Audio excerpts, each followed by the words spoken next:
All right, so the entire snake is now sewn together. As you can see, it's all right ways out. Although there are two openings for turning and stuffing, I recommend turning the entire thing through this upper opening.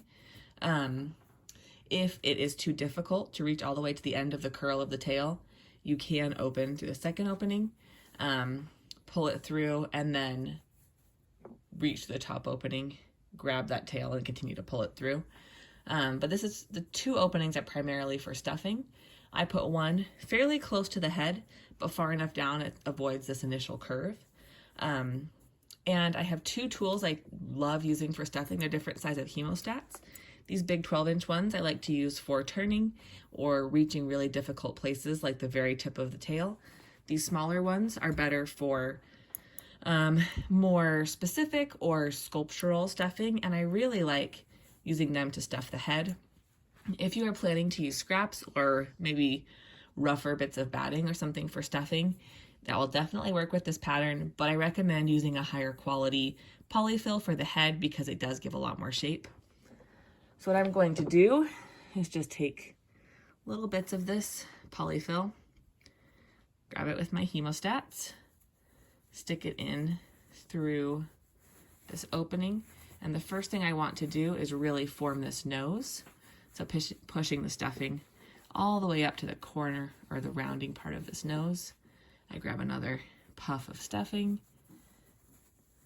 and again, take it all the way up into the top of this nose. If you can reach with your hands, that will also be a good way to, I'll do it with my hands here, to really help push the stuffing into these bits.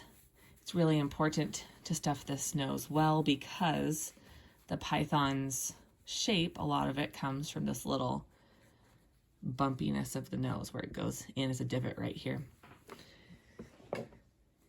I like stuffing my stuffed animals quite firmly, especially in the head and neck. It's important because there's no wire holding the snake up. It's all the stuffing. So again, you want to use higher quality stuffing for this head and neck.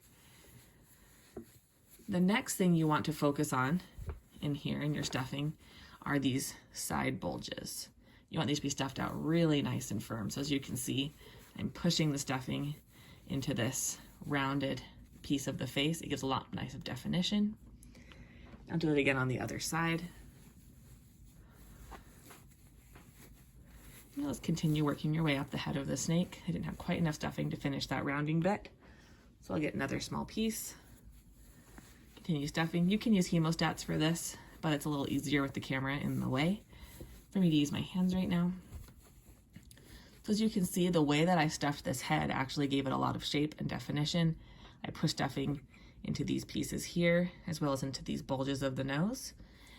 The next piece you want to fill in is this rounded dart on the head, because that is what helps the snake look forward.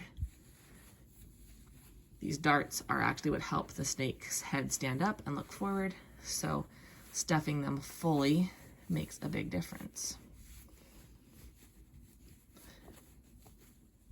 So now that I'm trying to stuff that, you can see it starting to look forward, and we'll continue stuffing our way down the neck. Again, you want the section to be quite firm because the stuffing's what holds it up and not any sort of wiring or anything. And you'll continue firmly but evenly filling this neck in. You work your way down.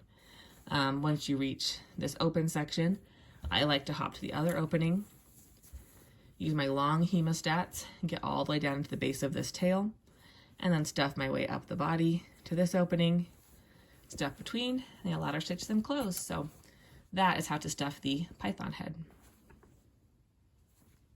One more note, if you would like a little triangle piece right here, you can either applique it on or hot glue it depending on how much play it's going to get. Pieces this small do tend to fray, so I recommend interfacing it, or again, fabric or hot glue will work really nicely just for that little piece right here. Oh yeah, also eye placement. As you see, there's a bulge here, and these dots are just really at the edge of that bulge. So when you put the eyes in, they fall in this divot. and that is what I recommend. You can use these eye marking placements or stuff the head and then put the eyes in where you think you'll like them best.